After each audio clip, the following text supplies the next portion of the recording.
Bien, hermanos, les invito a que puedan ir a sus Biblias en la epístola a los Gálatas, Gálatas capítulo 5. Recuerden que hemos terminado ya la serie de Colosenses. No estamos iniciando una nueva serie porque, bueno, tenemos ahora este domingo y otro, y luego vamos a entrar en el mes de mayo con otro énfasis, celebración de un aniversario más de nuestra iglesia. Pero en esta ocasión vamos a Gálatas 5, versos 13 al 18. Gálatas 5, 13 al 18. Ahí tienen ustedes el texto y también el título. La libertad que no podemos perder. Dice así esta porción de la palabra: porque vosotros, hermanos, a libertad fuisteis llamados, solamente que no uséis la libertad como ocasión para la carne, sino servíos por amor los unos a los otros. Porque toda la ley en esta sola palabra se cumple: amarás a tu prójimo como a ti mismo. Pero si os mordéis y os coméis unos a otros, mirad que también no os consumáis unos a otros. Digo pues, andad en el Espíritu, y no satisfagáis los deseos de la carne, porque el deseo de la carne es contra el Espíritu, y el del Espíritu es contra la carne, y estos se oponen entre sí, para que no hagáis lo que quisierais. Pero si sois guiados por el Espíritu, no estáis bajo la ley. Oramos. Señor, te damos gracias por esta tu palabra. Rogamos, Señor, la bendigas, que pueda ser una palabra fresca, transformadora para nuestras vidas en esta hora. Que tu Espíritu Santo, que la inspiró, sea quien ilumine, Señor, nuestras mentes, todo entendimiento nuestro, para comprenderla, y también, Señor, tienes nuestro corazón de disposición para obedecer. Te lo pedimos en el nombre de Jesús. Amén. Madame Roland, que fue guillotinada durante la Revolución Francesa, después de que había ascendido al patíbulo, y ya cuando estaba lista para poner su cabeza debajo de la cuchilla, por casualidad vio una estatua de la libertad que estaba cerca del lugar y exclamó: «Oh libertad, ¿qué crímenes son cometidos en tu nombre?».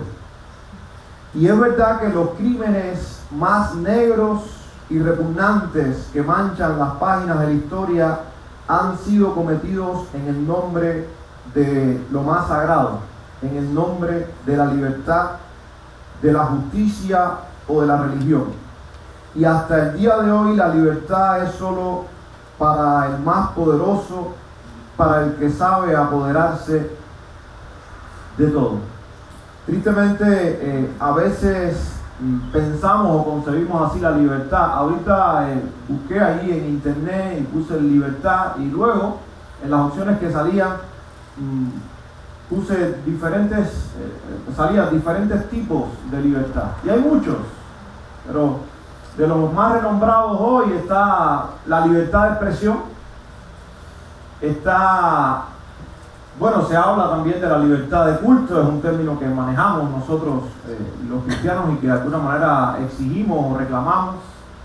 Y se habla hoy también de la libertad financiera, esa libertad que todo el mundo ahora anhela alcanzar, que es no tener un jefe encima, no depender de un salario, no preocuparse por tantas cosas, y que usted pueda trabajar en cualquier lugar, lo que usted hace se pueda mover y allí lleva consigo. Hoy es posible todo esto a través de la internet, y hay personas que realmente han alcanzado este tipo de financiamiento para sí mismo o de emprendimiento. Y se habla de libertad financiera, una libertad que hoy muchos están buscando alcanzar. Se habla de libertad de expresión. Ahora, fijémonos el nombre de esas libertades o de esa libertad. ¿Cuántas veces nos damos cuenta que nos vamos al otro lado? Sí, somos libres para expresarnos, pero ¿cómo nos vamos a expresar? ¿Y cuál es la expresión? ¿Qué es lo que vamos a decir? ¿Qué es lo que vamos a emitir respecto a otras personas? En nombre de la libertad también y de los derechos humanos, por ejemplo, una madre se siente con el derecho de quitar la vida a su hijo en el vientre y no le da la oportunidad de nacer, en nombre de la libertad supuesta de esa madre. Así que entonces el mayor peligro está en confundir la verdadera libertad por la mal llamada libertad. Y ahora nosotros nos estamos acercando a la verdadera libertad en el marco de la Biblia, y estamos hablando de la libertad cristiana. Y a la luz de Gálatas 5, 13 al 18, también nos puede venir un texto a la mente que se encuentra en el Evangelio de Juan capítulo 8, versos 36, cuando el propio Jesús dijo: si el Hijo os libertare, seréis verdaderamente libres. Cuando uno nota esta expresión, entonces uno inmediatamente puede llegar a esta conclusión. Entonces, no todas las supuestas libertades son libertades en realidad. No todo lo que el hombre proclama como libertad en realidad lo es. Porque pensemos, si muchas veces no hemos anhelado ser libres. Pero libres ¿en qué sentido? Ser libres para hacer lo que me plazca, para levantarme cuando quiera, a la hora que quiera. Si quiero ir a la escuela voy, si no quiero no voy. Si quiero trabajar, trabajo, si no quiero trabajar, no trabajo. Si quiero amanecer hoy casado con esposo, lo hago. Y si quiero mañana no estar casado, pues ya no estoy casado. Si hoy quiero ser madre o padre y tener hijos, lo soy, pero mañana ya no tengo el deseo porque tener hijos es muy complejo. Entonces ya hoy no soy ni madre ni padre. Y son las expresiones de me siento esclavizado o me siento esclavizada. Y eso también lo podemos llevar al marco de la vida cristiana, ¿no? Al marco del servicio, al marco de llevar una vida cristiana, una conducta, ciertos hábitos, porque al final la vida trata de hábitos, la vida trata de comportamientos. Entonces es muy necesario que nosotros sepamos ir definiendo a qué nos referimos cuando hablamos de libertad. Así que a la luz de Gálatas 5, 13 al 18, vamos a ver tres aspectos, o tres, diríamos, verdades acerca de la verdadera libertad. Y ahí está el primero: los hijos de Dios son llamados a vivir en verdadera libertad. Versículos 13 al 14. La iglesia de Paso Ancho es llamada a vivir en verdadera libertad. Y esta libertad nos habla del estado o condición en que hemos sido llamados a la salvación, y que es un estado de libertad. Cuando nosotros creímos en Cristo, cuando entonces el sacrificio de Cristo surtió efecto sobre nuestras vidas, sobre nuestras almas, por la fe en Cristo, nosotros pasamos, como decía Manuel en la clase, el más grande milagro, de muerte a vida. Estábamos muertos en nuestros delitos y pecados y ahora vivimos por Cristo. Éramos esclavos del pecado y ahora somos libres del poder del pecado sobre nuestras vidas. Y ya el pecado que nos condenaba y la ley que nos condenaba, que nos apuntaba, ya no nos condena más, porque en Cristo somos libres. Y el texto está hablando de una condición. Esta es la idea: estábamos acá y ahora, por la obra de Cristo, estamos aquí, en un estado de libertad. Ahí está todo creyente. No es posible entonces que un creyente pueda vivir en esclavitud, al menos no permanecer allí. Aunque a veces es verdad que hay ciertas prácticas, y vamos a ver eso, hay ciertas prácticas, hay ciertas actitudes en nosotros que tenemos que confrontar a la luz de la palabra y de esta verdad para nosotros poder vivir a plenitud la vida cristiana y la libertad cristiana, la verdadera libertad. Tanto la libertad que propone el legalismo como la libertad que propone el libertinaje son falsas. Y los Gálatas estaban luchando con estas dos. Cuando usted lee la carta a los Gálatas, la puede leer de corrido, es corta, usted se da cuenta que prácticamente el tema de toda la carta es la libertad cristiana. Y hay un momento que Pablo le dice: oh Gálatas insensatos, ¿cómo es que están volviendo atrás? ¿Cómo es que están otra vez queriendo ir a la ley y tratar de vivir su vida cristiana y experimentar la salvación en Cristo por medio otra vez de la ley? Cuando la ley lo único que hace es señalar tu pecado y decirte cuán lejos estás de Dios. Pero Cristo cumplió la ley y ha ocupado tu lugar para que ahora tú en Cristo tengas plenitud de vida y vivas en completa y absoluta libertad.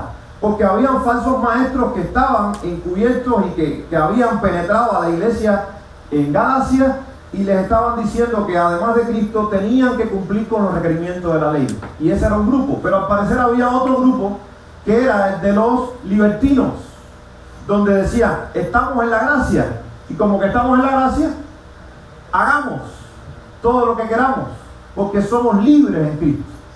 ¿No hemos a veces nosotros mismos coqueteado con esos dos extremos?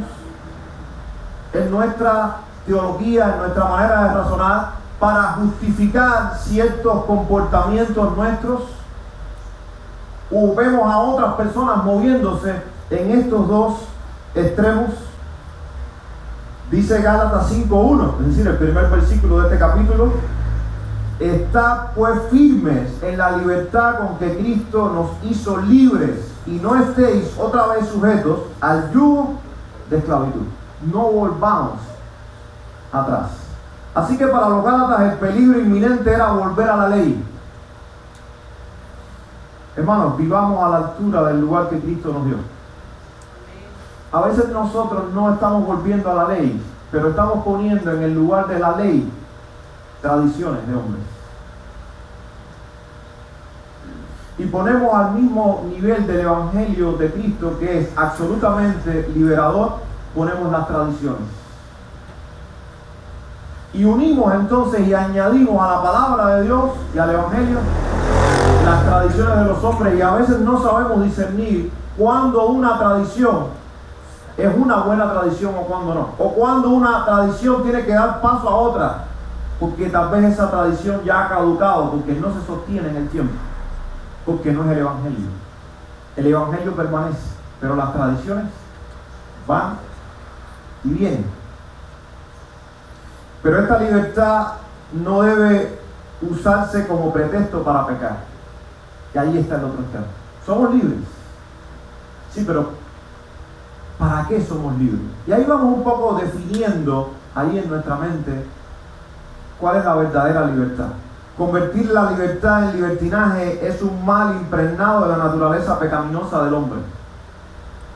Es tan fácil interpretar la libertad como derecho a pecar y construir la libertad como si fuera el privilegio de hacer todo lo que nuestro corazón malo quiera hacer. Hoy hay un lema que la filosofía del mundo actual nos está vendiendo, y a veces no nos damos cuenta que penetra en nosotros. Si tu corazón te lo dicta, hazlo y disfruta, porque tu corazón te lo está dictando. Miren, lucho mucho a veces con ciertos conceptos. Por ejemplo, me enamoré. No quería, pero me enamoré. Si no quieres, no te enamoras. Puede ser que una persona te atraiga, pero enamorarte es otra cosa. Para enamorarte tú tienes que abrir la puerta. Para enamorarte tú tienes que dar pasos. Para enamorarte tú tienes que cultivarlo.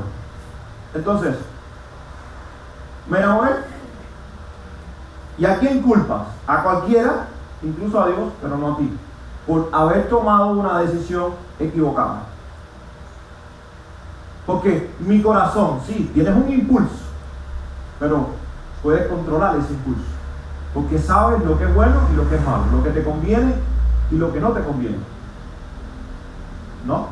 ¿Por qué no dices lo mismo cuando vas a cruzar la calle y dices: sentí el deseo de cruzar con la roja, sentí ese impulso, No lo vas a hacer. Porque aunque tú quieras impulsarte y estás apurado, sabes que es una tontería si lo haces porque te pueden atropellar. No lo vas a hacer. Porque tú puedes controlar tus impulsos.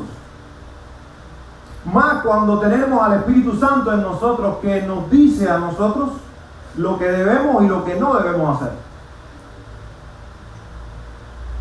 Pero usamos la libertad para a veces hacer lo que nos place y que sabemos que no está bien. Pongamos entonces un letrero en nuestro corazón que diga libre para obedecer a Dios. Ahí somos libres. Somos libres para obedecer a Dios. ¿No eran Adán y Eva libres? Sin embargo, Dios dijo, más de este, solo de este, dentro de toda la multitud de opciones que tienen, no comerás. ¿Qué hicieron? Usaron la libertad para desobedecer a Dios. No usaron la libertad para obedecer a Dios.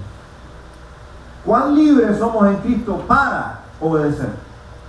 Pero no somos libres en Cristo para desobedecer a Dios. Por el contrario, la libertad nos debe impulsar entonces a servirnos mutuamente por amor. Pero es que resulta paradójico, ¿no? Soy libre para servir a otros. Soy libre para pensar en otros y no solamente en mí. Sin embargo, esa libertad que muchas veces nos atrae y es una libertad falsa, es la libertad para pensar solo en mí. Y en nombre de esta libertad se están destruyendo los matrimonios. En nombre de esta libertad se están peleando padres e hijos. Y en nombre de esta libertad, tristemente, a veces hasta las iglesias se dividen. Porque yo soy libre en Cristo para decir lo que quiera, de la manera que quiera y hacer lo que yo quiera. Entonces, estás usando la libertad para ser egoísta. Pero no estás usando la libertad para servir a otros, para pensar en otros. Filipenses 2:7 dice que Jesús tomó forma de siervo. Ahora, ¿creen ustedes que Jesús era libre o no?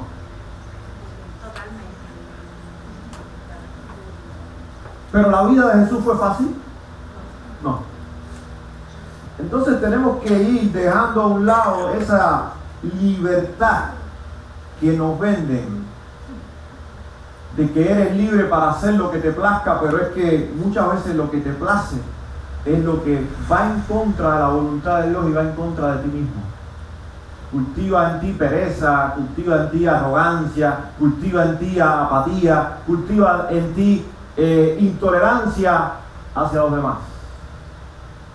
Tengo bastante problema también con esta moda de la independencia.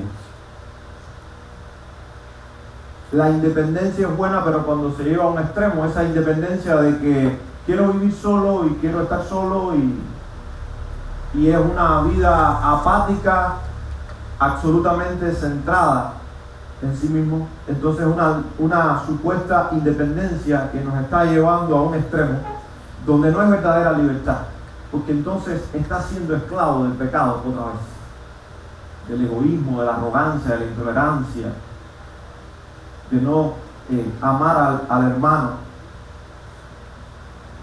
Esta verdad cobra gran importancia para nosotros hoy, ahora en tiempos tan agitados como los que vivimos. Son tiempos agitados. Somos tentados a aislarnos y enfocarnos en nosotros mismos, tratando a veces de escapar de tanto estrés que nos genera la sociedad actual. A veces las propias necesidades, si enfrentamos las frustraciones, podemos olvidar que nuestra es la decisión de vivir en verdadera libertad. El egocentrismo, hermanos, actual, no debe privarnos de la libertad cristiana. La libertad que Cristo quiere que nosotros experimentemos. Miren qué curioso, dice Pablo en el versículo 14, porque toda la ley en esta sola palabra se cumple. Amarás a tu prójimo como a ti mismo. Entonces él está citando el Antiguo Testamento. Por eso les decía, somos libres para amar, somos libres para servir, somos libres para someternos, somos libres para dar, somos libres para obedecer, somos libres para arrepentirnos cuando fallamos, somos libres para reconciliarnos cuando se ha roto una relación, somos libres para perdonarnos, somos libres para obedecer, somos libres para interceder unos por otros. Y la lista sigue. Fíjense para cuántas cosas somos libres. ¿Por qué entonces tratamos de usar la libertad cristiana para hacer entonces todo lo que es contrario a la voluntad de Dios y que para colmo es destructivo hacia nosotros mismos? Segundo lugar, segundo punto, los hijos de Dios son llamados a vivir en verdadera libertad, velando por sus relaciones. Versículo 15, miren qué tremendo, dice: pero si os mordéis y os coméis unos a otros, mirad que también no os consumáis unos a otros. Entonces, ¿qué estaba pasando? ¿Qué estaba pasando? Que esas personas o esos hermanos que estaban proclamando libertad, miren para qué estaban usando la libertad. Miren cómo se trataban. Estaban peleando entre sí, se estaban dañando, se estaban ofendiendo, se estaban maltratando. Y usa tres verbos muy fuertes que son, van en ascenso, son a manera de escalera. Si os mordéis y coméis unos a otros, mirad que también no os consumáis unos a otros. Los dos primeros, los tres son muy intensos, pero los dos primeros hablan de una actitud que ya se estaba viviendo entre ellos. Los gálatas se estaban tratando así. Literalmente, no se estaban dando mordidas. Pero era peor. Porque se estaban tratando como déspotamente, ofensivamente, competían entre ellos, se dañaban en nombre de la libertad. Y Pablo les hace una advertencia: si continúan así, van a terminar destruyéndose.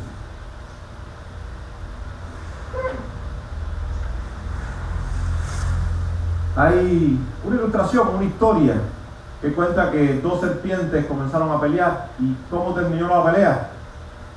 Terminaron tragándose la una a la otra. A veces así son nuestras relaciones. Lo más triste es que a veces ese tipo de relaciones es la que predomina en nuestros hogares. Es la manera en que nos tratamos. ¿Han escuchado el refrán luz de la calle o candil de la calle y oscuridad de la casa? Qué triste es que ese refrán se aplique a nuestra familia, a nuestra vida en hogar. Qué triste es que sepamos ser amables, ya sea por hipocresía o hemos aprendido a ser hipócritas. Que sepamos ser amables con nuestros compañeros de trabajo. Que sepamos ser amables a veces hasta con el vecino, pero no somos amables con las personas que más cerca tenemos, con las que lidian con nosotros. Y somos ásperos. Y a veces en la propia iglesia somos ásperos al comunicarnos, al expresar a veces hasta un mal sentimiento. Pero el hecho de que usted se sienta mal o esté en desacuerdo con algo no le da el derecho a expresarlo atacando a los demás. Y mucho menos que entonces, si usted es atacado, responda con un contraataque. Porque Proverbios nos enseña la blanda respuesta aplaca la ira. ¿Cómo nos estamos tratando? Pensemos. En nuestra casa en primer lugar. También en la iglesia. Pero también en los demás lugares. Porque entonces está la otra parte. Aprendemos a tratarnos muy bien en la iglesia. Pero fuera somos ásperos con el vecino. Somos ásperos con los compañeros de trabajo. Somos ásperos con los compañeros de estudio. Rechazamos a otros porque nos dicen no me cae bien. Decimos no me cae bien. y con nuestra actitud a veces somos indolentes hacia los demás. Entonces todo esto es para nosotros y yo en primer lugar reflexionar a la luz de la palabra de Dios y el consejo de la palabra del Señor. Esto se me olvida y me quedo atrás. Ahí están los tres puntos.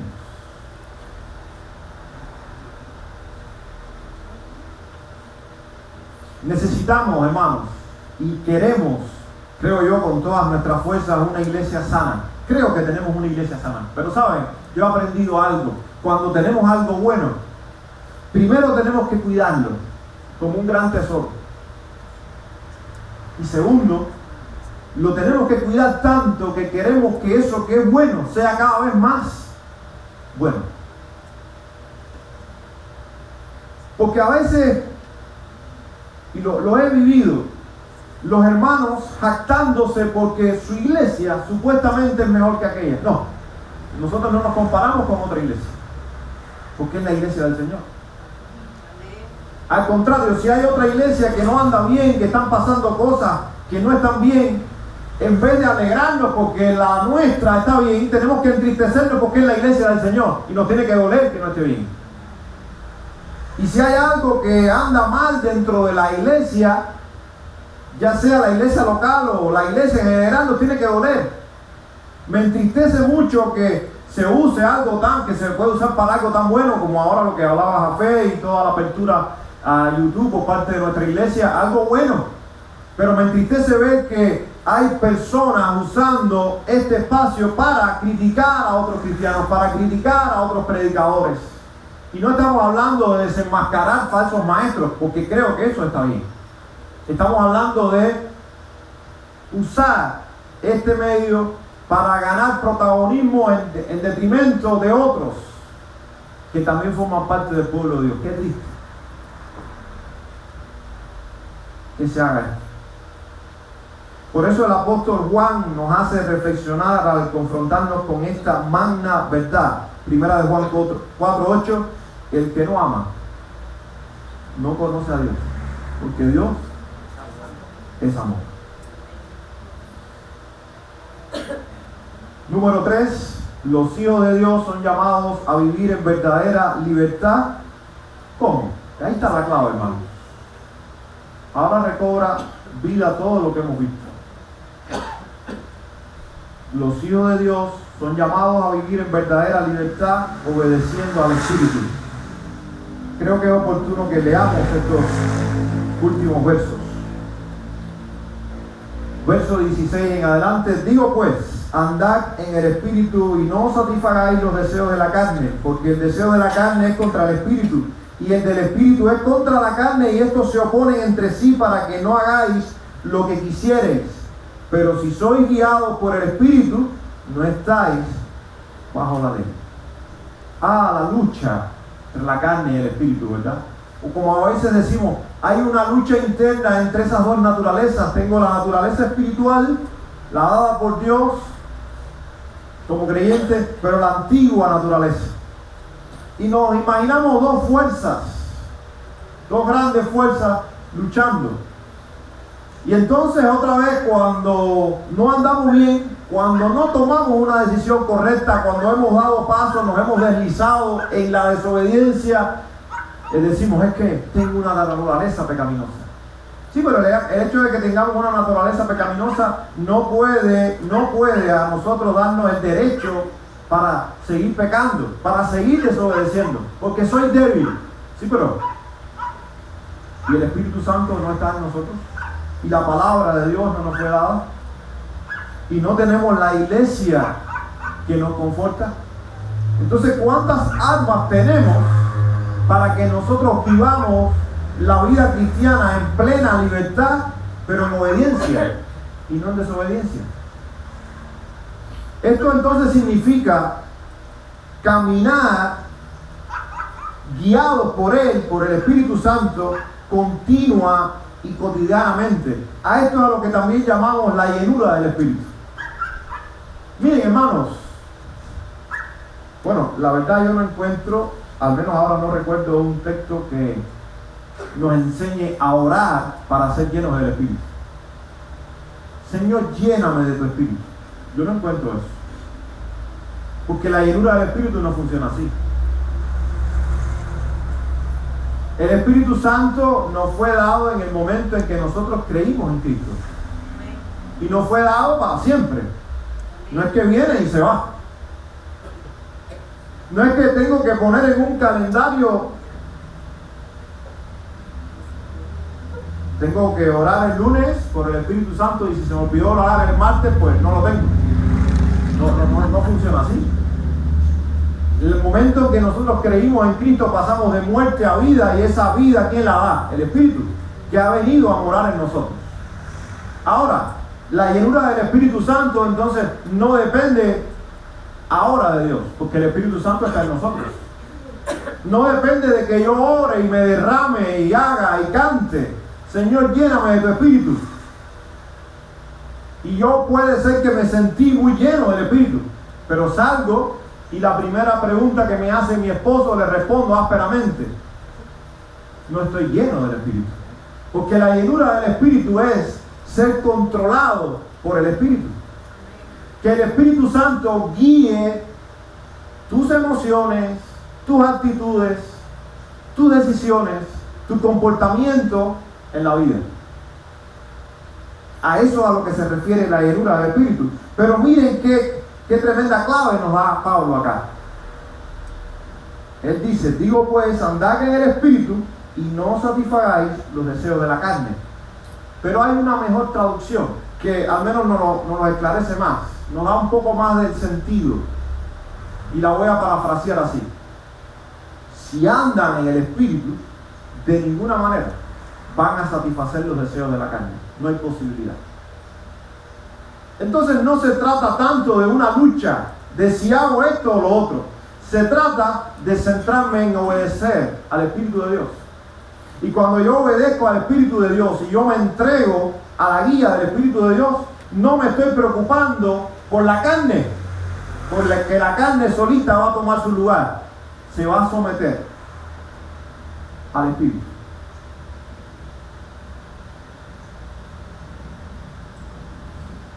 ¿Saben? Cuando uno lee esta negativa aquí, cuando dice no satisfagáis o no satisfaldrán, no van a satisfacer los deseos de la carne, es la forma más enfática de negación en el idioma griego. Si lo tradujéramos literalmente, diría: y no. Dos negativas. Y hay una construcción que lo que está diciendo es que es enfático y cierra la puerta incluso a una posibilidad. Si andamos en el Espíritu, no hay posibilidad alguna de al mismo tiempo andar en la carne. Es lo que está diciendo Pablo. Entonces, andemos en el Espíritu y de ninguna manera la carne se va a enseñorear de nosotros. Ahí está el énfasis. Y esto también significa que como resultado no obedeceremos los malos deseos carnales.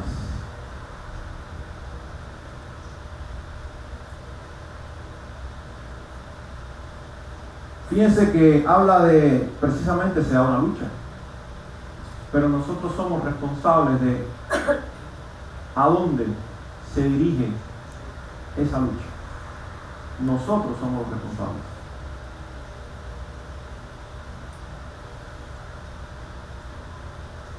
Por esto, bueno, sí, yo creo que podemos orar y podemos clamar al Señor, pero sobre todo tenemos que obedecer.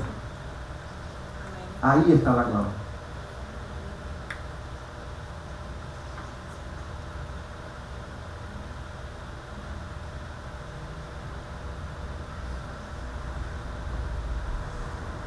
Y también significa que si somos guiados por el Espíritu ya no estamos obligados a obedecer la ley.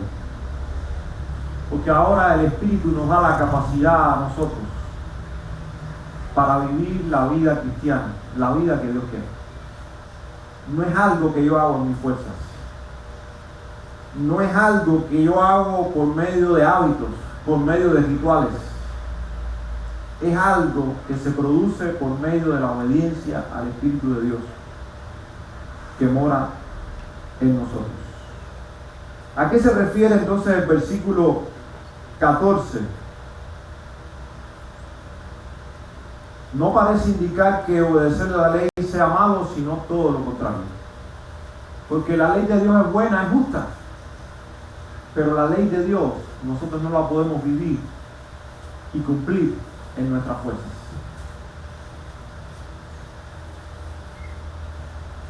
No, yo no puedo decir, yo voy a amar a mi esposa, yo voy a amar a mi hermano, yo quiero hacerlo, pero si no es el Espíritu Santo en mi vida haciéndolo por medio de mí, no lo voy a hacer.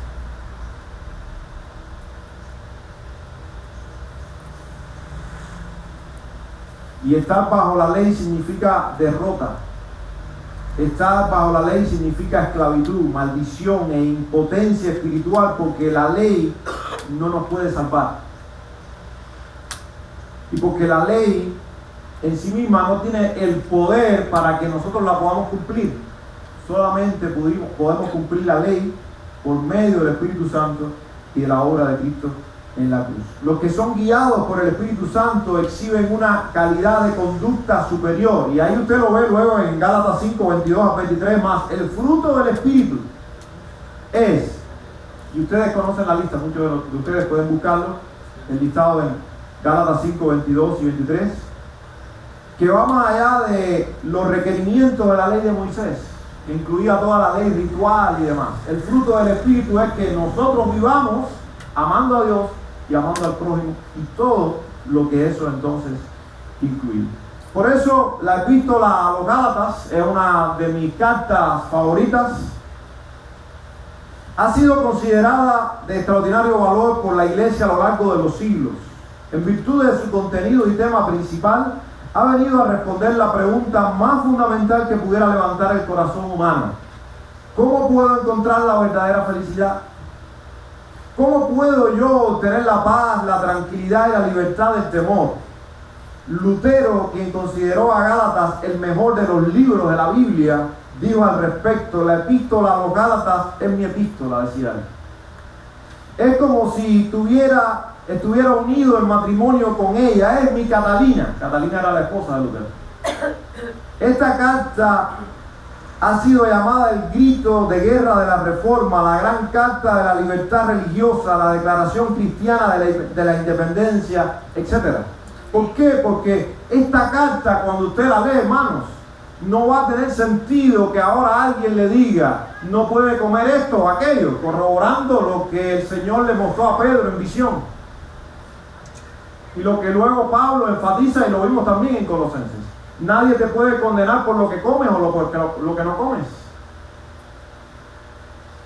Nadie te puede condenar por la manera en que te vistes, a no ser que te estés vistiendo de una manera indecente. Pero si te vistes de rosado o de azul o de rojo o de cualquier otro color, o si te cortas el pelo de una forma o te cortas el pelo de otra. ¿Quieres vivir por encima de las circunstancias y de los deseos destructores de la carne?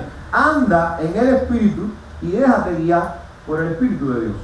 El Espíritu que vive en ti usará un arsenal de herramientas para guiarte. Usará las circunstancias, usará la iglesia, el cuerpo de hermanos que está a tu alrededor, usará la oración, la palabra de Dios para mostrarte su voluntad en cada momento. Te dará convicción de pecado y también pesar al mismo tiempo cuando hayas pecado. Y te dará una disposición constante de arrepentimiento. Te dará una disposición constante al perdón, al gozo, a la obediencia y al amor, el fruto del Espíritu.